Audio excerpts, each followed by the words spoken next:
Assalamualaikum warahmatullahi wabarakatuh. Perkenalkan, nama saya Idan Mayanina Jeni dari kelompok 6C. Di sini saya akan menjelaskan mengenai perhitungan heritabilitas, korelasi genetik, dan repeatabilitas. Mempelajari perhitungan heritabilitas, korelasi genetik, dan repeatabilitas di dalam bidang peternakan merupakan suatu hal yang sangat penting.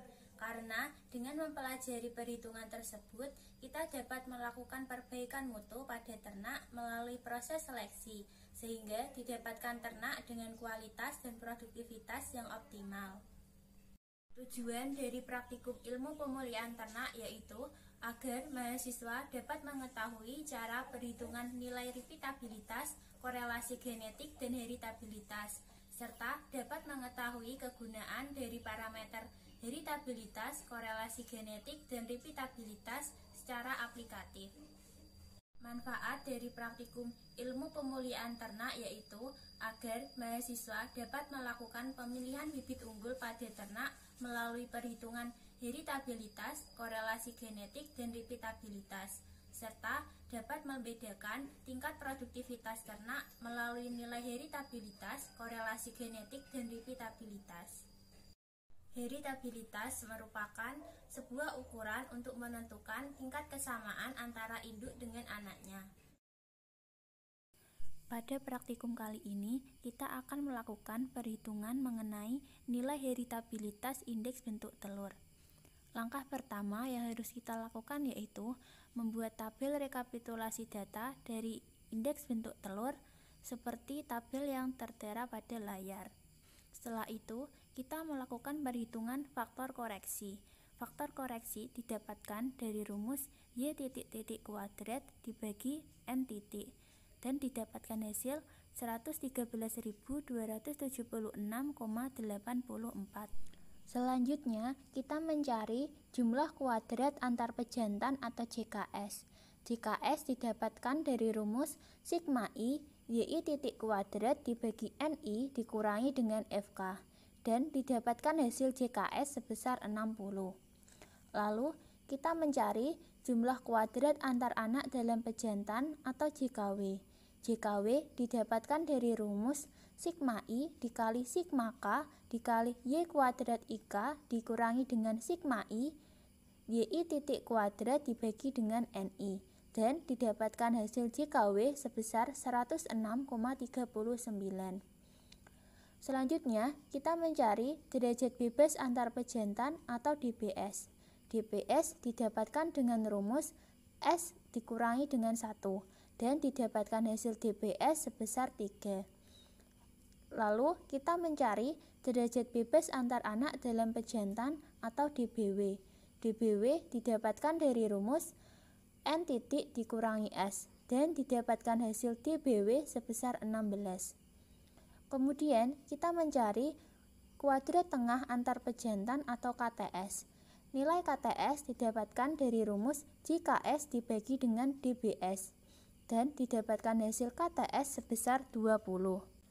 Selanjutnya yaitu kita mencari nilai kuadrat tengah antar anak dalam pejantan atau KTW. Nilai KTW didapatkan dari rumus JKW dibagi dengan DBW, sehingga didapatkan hasil nilai KTW sebesar 6,65. Lalu, kita mencari kuadrat tengah harapan antar anak dalam pejantan atau KTHW. Nilai KTHW ini sama dengan nilai ragam W kuadrat dan sama dengan nilai KTW, sehingga didapatkan hasil 6,65. Selanjutnya yaitu kita mencari kuadrat tengah harapan antar pejantan atau KTHS. Nilai KTHS sendiri sama dengan nilai ragam S kuadrat yang diperoleh dengan rumus KTS dikurangi dengan KTW dibagi K, sehingga diperoleh nilai KTHS sebesar 2,67. Berdasarkan hasil perhitungan, dapat kita buat tabel daftar sidik ragam seperti yang tertera pada layar. Selanjutnya, kita dapat menghitung nilai heritabilitas dari indeks bentuk telur. Nilai heritabilitas diperoleh dengan rumus 4 dikali ragam S kuadrat dibagi ragam S kuadrat ditambah ragam W kuadrat, sehingga diperoleh nilai heritabilitas indeks bentuk telur sebesar 1,15. Perhitungan selanjutnya yaitu mencari nilai heritabilitas dari bobot telur. Langkahnya yaitu kita harus membuat tabel rekapitulasi data dari bobot telur itu sendiri. Kemudian kita menghitung faktor koreksi atau FK. Nilai FK didapat dari rumus Y titik kuadrat dibagi dengan N titik, sehingga didapatkan nilai FK sebesar 83.305,65. Selanjutnya kita mencari nilai jumlah kuadrat antar pejantan atau JKS. JKS didapatkan dari rumus sigma I YI titik kuadrat dibagi NI dikurangi dengan FK, sehingga didapatkan hasil JKS sebesar 48,1. Lalu kita mencari jumlah kuadrat antar anak dalam pejantan atau JKW.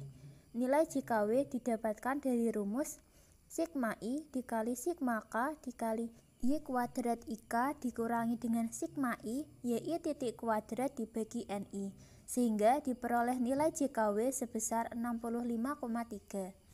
Kemudian kita mencari derajat bebas antar pejantan atau DBS. Nilai DBS diperoleh dengan rumus S dikurangi 1, sehingga dihasilkan nilai DBS sebesar 3. Lalu menghitung derajat bebas antar anak dalam pejantan atau DBW dengan menggunakan rumus N titik dikurangi S, sehingga diperoleh nilai DBW sebesar 16. Selanjutnya yaitu kita mencari nilai kuadrat tengah antar pejantan atau KTS. Nilai KTS diperoleh dengan rumus JKS dibagi dengan DBS, sehingga diperoleh hasil sebesar 16,03. Lalu mencari kuadrat tengah antar anak dalam pejantan atau KTW. Nilai KTW diperoleh dengan rumus JKW dibagi dengan DBW, sehingga diperoleh nilai KTW sebesar 4,08. Kemudian mencari kuadrat tengah harapan antar anak dalam pejantan atau KTHW. Nilai KTHW sama dengan nilai ragam W kuadrat dan juga sama dengan nilai KTW, yaitu 4,08. Selanjutnya yaitu mencari nilai kuadrat tengah harapan antar pejantan atau KTHS. Nilai KTHS itu sama dengan nilai ragam S kuadrat yang dicari dengan menggunakan rumus KTS dikurangi dengan KTW dibagi K, sehingga diperoleh nilai KTHS sebesar 2,39. Berdasarkan hasil perhitungan, dapat kita buat tabel daftar sidik ragam seperti yang tertera pada layar. Selanjutnya, kita dapat menghitung nilai heritabilitas dari bobot telur yang diperoleh dengan rumus 4 dikali ragam S kuadrat dibagi ragam S kuadrat ditambah ragam W kuadrat, sehingga diperoleh nilai heritabilitas bobot telur sebesar 1,48. Berdasarkan hasil perhitungan didapatkan nilai heritabilitas dari indeks bentuk telur sebesar 1,15. Sedangkan berdasarkan perhitungan heritabilitas pada bobot telur didapatkan hasil sebesar 1,48. Berdasarkan hasil tersebut, maka hasilnya tidak valid karena berada di luar rentang heritabilitas yaitu 0 sampai dengan 1. Faktor yang menyebabkan hal tersebut diantaranya faktor lingkungan, genetik, dan jumlah populasi yang digunakan. Korelasi genetik merupakan sebuah parameter yang digunakan untuk mengetahui apakah antara sifat satu dengan sifat lainnya saling berpengaruh atau tidak.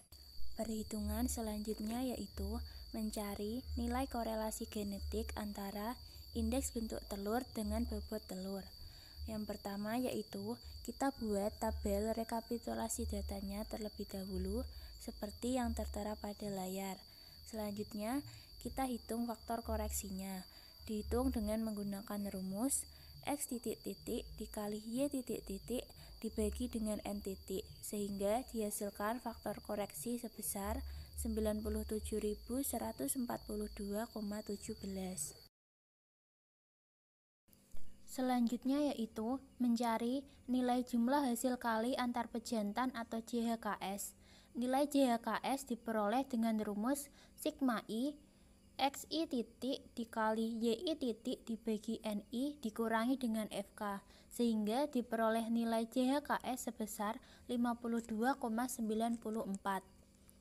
Lalu dicari nilai jumlah hasil kali antar anak dalam pejantan atau JHKW.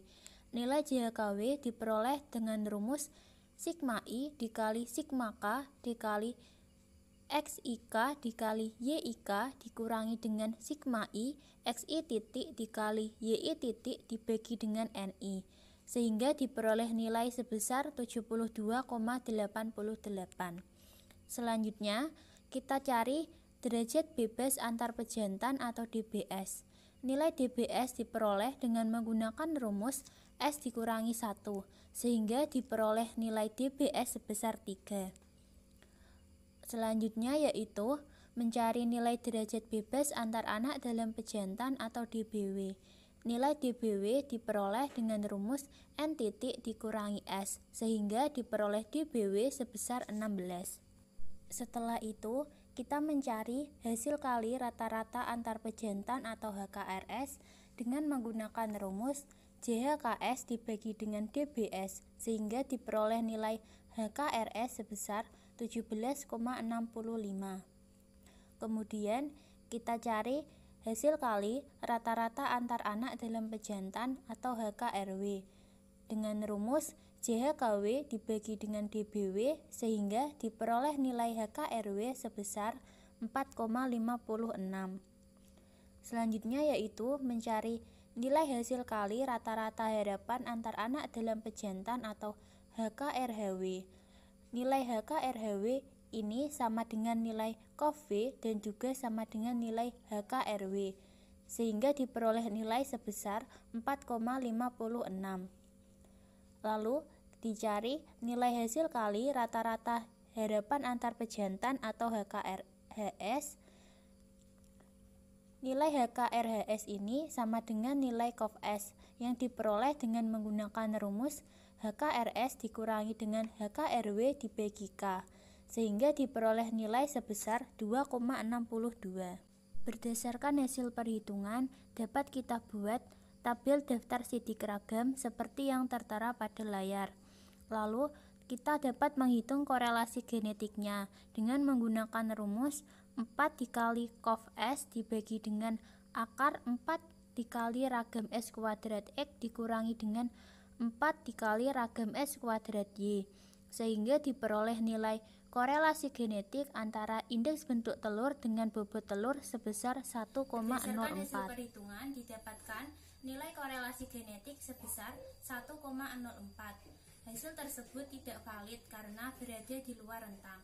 Rentang dari korelasi genetik yaitu min 1 sampai dengan 1. Faktor yang menyebabkan hal tersebut diantaranya faktor lingkungan, genetik, dan jumlah populasi yang digunakan.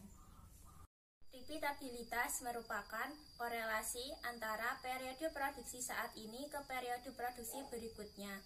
Nilai repeatabilitas dapat dihitung menggunakan dua cara, yaitu antar kelas dan dalam kelas.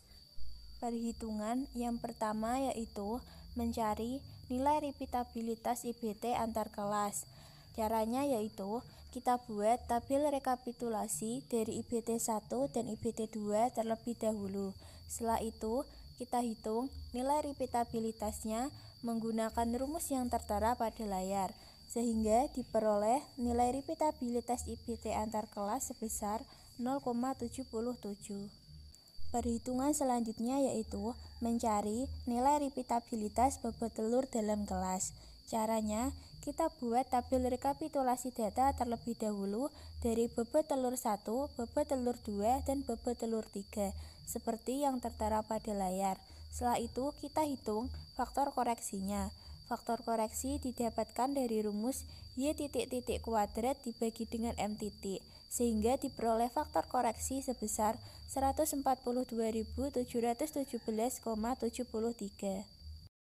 Selanjutnya yaitu mencari nilai jumlah kuadrat antar individu atau JKB. Nilai JKB diperoleh dengan menggunakan rumus sigma I, YI titik kuadrat dibagi dengan MI dikurangi dengan faktor koreksi, sehingga diperoleh nilai JKB sebesar 34,7. Lalu mencari jumlah kuadrat pengukuran dalam individu atau JKW. Nilai JKW diperoleh dengan menggunakan rumus sigma I dikali sigma J kali Y kuadrat IJ dikurangi sigma I YI titik kuadrat dibagi dengan MI, sehingga diperoleh nilai JKW sebesar 55,83. Kemudian mencari derajat bebas antar individu atau DBB. Nilai DBB diperoleh dengan menggunakan rumus N dikurangi 1, sehingga diperoleh nilai DBB sebesar 11. Kemudian mencari derajat bebas pengukuran dalam individu atau DBW. Nilai DBW diperoleh dengan menggunakan rumus N dikali dalam kurung MI dikurangi 1, sehingga diperoleh nilai DBW sebesar 24. Selanjutnya yaitu mencari nilai kuadrat tengah antar individu atau KTB. Nilai KTB diperoleh dengan menggunakan rumus JKB dibagi dengan DBB, sehingga diperoleh nilai KTB sebesar 3,15. Lalu mencari nilai kuadrat tengah pengukuran dalam individu atau KTW. Nilai KTW diperoleh dengan menggunakan rumus JKW dibagi dengan DBW, sehingga nilai KTW diperoleh sebesar 2,33. Lalu mencari kuadrat tengah hadapan pengukuran dalam individu atau KTHW. Nilai KTHW sama dengan nilai ragam B kuadrat dan juga sama dengan nilai KTW, sehingga diperoleh nilai KTHW sebesar 2,33. Kemudian mencari kuadrat tengah hadapan pengukuran antar individu atau KTHS. Nilai KTHS sama dengan nilai ragam B kuadrat yang diperoleh dengan menggunakan rumus KTS dikurangi KTW dibagi dengan K, sehingga diperoleh nilai KTHS sebesar 0,28. Data hasil perhitungan yang sudah didapatkan kemudian dapat dibuat tabel daftar sidik ragam seperti yang tertera pada layar. Setelah itu, kita dapat menghitung nilai repeatabilitas bobot telur dalam kelas dengan menggunakan rumus ragam B kuadrat dibagi dengan ragam B kuadrat ditambah ragam B kuadrat, sehingga diperoleh nilai repeatabilitas bobot telur dalam kelas sebesar 0,11. Berdasarkan perhitungan, nilai IBT antar kelas didapatkan hasil sebesar 0,77. Hal ini menandakan bahwa ternak dapat mengulangi masa produksi IBT yang sama pada saat ini ke periode berikutnya sebesar 77%. Sedangkan berdasarkan perhitungan, nilai repeatabilitas bobot telur dalam kelas didapatkan hasil sebesar 0,11. Hal ini menandakan bahwa ternak dapat mengulangi periode produksi bobot telur saat ini ke periode berikutnya sebesar 11%. Berdasarkan hasil perhitungan, dapat disimpulkan bahwa nilai heritabilitas dan korelasi genetik yang didapatkan tidak valid. Hal ini karena nilai tersebut berada di luar rentang. Faktor yang menyebabkan hal tersebut diantaranya faktor lingkungan, genetik, dan jumlah populasi yang digunakan. Sedangkan berdasarkan perhitungan repeatabilitas didapatkan hasil bahwa ternak dapat mengulangi masa produksi saat ini ke masa produksi yang akan datang. Sekian dari saya, kurang lebihnya mohon maaf. Wassalamualaikum warahmatullahi wabarakatuh.